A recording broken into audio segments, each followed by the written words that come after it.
Pablo Palacio. A man dead by kicks.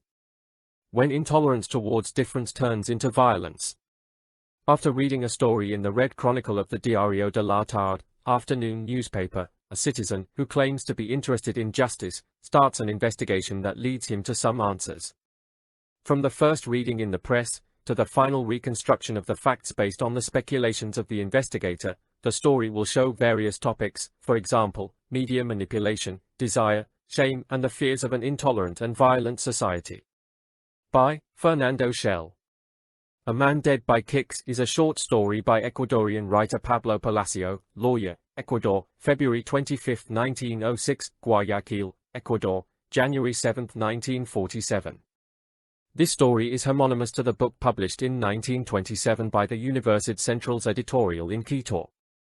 Besides being Palacio's most emblematic work, it is also one of the most representative stories of Ecuadorian literature. A Man Dead by Kicks, the book, is composed by 9 stories, and most of them revolve around aspects related to the legal world. This was the first book by Pablo Palacio, who wrote it when he was just 20 years old after graduating as a lawyer. It is clearly visible that his academic studies were totally influential for him. Through a good use of narrative material, Palacio tries to provoke, sometimes with cynicism, sometimes with black humor, the local customs of the society of his time, exposing the privations of everyday life. The story that I will analyze in depth revolves around aggression, violent behaviors, and the social problems derived from the intolerance to different sexual options in Quito by the times when Pablo Palacio lived. The story takes place in a historical era when homosexuality was qualified as a crime in Ecuador. From this starting point, there are some other secondary themes in the story, such as, for example, shame, concealment, and tendentious media coverage. In general lines, the plot is, the character narrator reads in the newspaper that a man was killed by kicks. Without giving details of the incident, the news say that the victim is vicious. The narrator becomes obsessed in investigating the facts that led to the murder, but he only knows the fact that the man was vicious. Besides that initial information, the investigator has 2 photographs that the commissioner gave him. The investigation begins by establishing the vice that led Octavio Ramirez, the man killed by kicking, to his tragic end. In the end, the narrator character speculates, and is carried away by his imagination, concluding that Octavio Ramirez was homosexual and that the father of the young boy had killed him because Ramirez had harassed his 14-year-old son. We can divide the internal structure of the story in 8 small moments, and each one of them has a specific point of interest. 1. The information of the Red Chronicle shown in the newspaper. 2. Narrator's decision to investigate. 3. Narrator chooses his investigation methodology. 4. The vice. 5. Photos. 6. The investigative study. 7. The conclusion of the investigator-narrator. 8. Reconstruction of the facts. The story begins with the reproduction of a news story. The narrator character shows the readers the news as he read it in the Red Chronicle of the Diario de la Tarde, so we become witnesses of the material on which he will investigate later in the story. This is the first moment of the story's internal structure. It is the only one that is narrated in third person, because the voice is the reproduction of the newspaper. Take for example, we will try to keep our readers up to date on what is known about this mysterious death. The facts in the news are told prior to the development of the action of the story. The narrator character reads the news the day after the death happened. The Red Chronicle begins with the words, last night, and in the second paragraph, it says, this morning. The report in particular refers to the words of Ramirez, who claimed to have been the victim of a beating by some people after having asked for a cigarette. The incident took place between the streets Escobedo and Garcia, and then the injured was taken to the police. In the second paragraph of this first segment, where Ramirez is already mentioned deceased, we can find the most important statement of the story. Since the narrator begins the investigation from it, the only thing that could be known, by an accidental fact, is that the deceased was vicious. The interest of the narrator character in clarifying the facts is seen in the tracking he does to the case in search of information in the news. But he does not decide to start the investigation immediately, he decides to start it after 10 days have passed. From this moment, the time of the action story coincides with the time of the narration. The first singular person is used from that moment until the end. The narrative voice is taken by the character narrator, a homodiegetic narrator. The narrator tells the story from the inside, and also autodiegetic. The narrator is a character.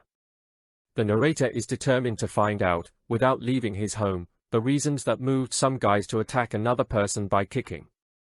The fact that the narrator laughs to satisfaction and that the death of a person in that circumstance seems funny to him is a signal that this character narrator has a quite particular psychological complexity. He says he wanted to carry out an experimental study of the event and then discarded that possibility, because it seems more interesting to him to study the reasons that led those individuals to act in the way they did. Once that point is solved, he will light his pipe, in an Arthur Conan Doyle style, which will become a leitmotif in the story, and then he begins to investigate. So we move to the third moment of the internal structure of the story, which focuses on the methodology that will be used in the investigation.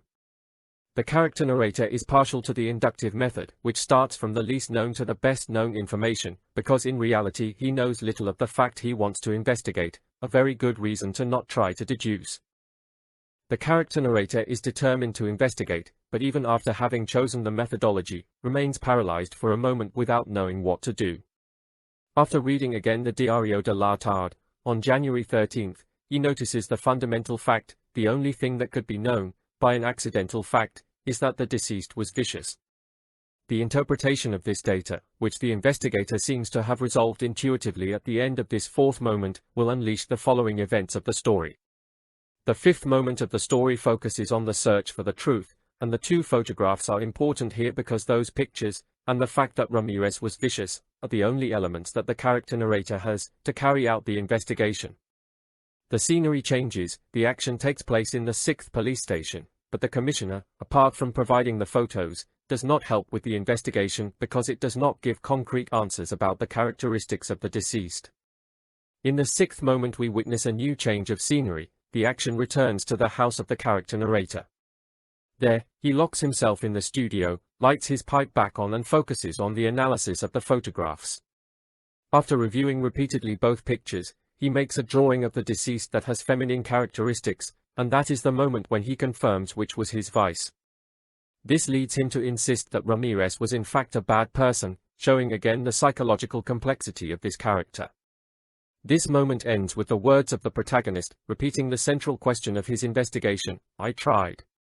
I was trying to know why he was killed, yes, why they killed him. Immediately after the character narrator repeats this question, the story takes a somewhat radical turn, and we witness the investigator's conclusions, which will be the center of interest of the 7th segment. He is convinced that Ramirez lied, because it is illogical that someone is attacked this way just for asking for a cigarette. Ramirez surely had lied because he could not tell the truth, and this was surely related to his vice. From that certainty, the character narrator raises and discards different assumptions. Then, from some real and other just possible elements, reconstructs the personality of Ramirez. In the 8th and last segment of the story, which focuses on the reconstruction of the events that have taken place, the writer retakes the journalistic tone of the beginning of the story. The difference is that the information handled in this moment is a total assumption. The character narrator makes a reference to the place where Ramirez lived, then pictures him lustful, full of desire, altered by his passions, until he reaches the place where the attack takes place.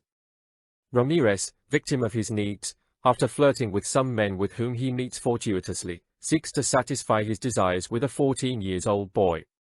The young man, after being grabbed by Ramirez, screams for the help of his father, a large worker who comes back after hearing his son screaming. The narrator character had previously described the worker, noting the white heels of his shoes.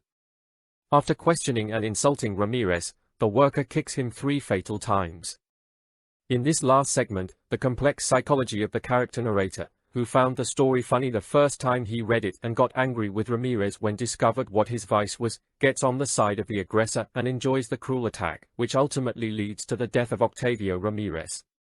As a conclusion, in successive passages of this analysis I referred to the psychological complexity of the character narrator, a complexity that we could link to an unhealthy personality. The conclusion this character, who claims to be interested in justice, makes, is one of many possible, since his research was based primarily on conjectures, speculations, and assumptions. The story reproduced in the first moment of the story is not clear, allows speculation, and that is what the character narrator used, stating the vice of Ramirez as the driving force of his investigation.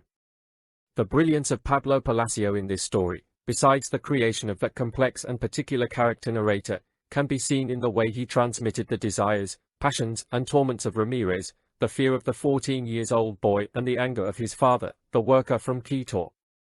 Has mankind advanced in the social integration of people with different sexual preferences? Obviously, since the date of its publication to date, society has made much progress, but there is still much to do, so people like Ramirez do not live the tragedy of being condemned by those who fear, marginalize, or reject everything which is different from what is socially accepted as valid due to prejudices.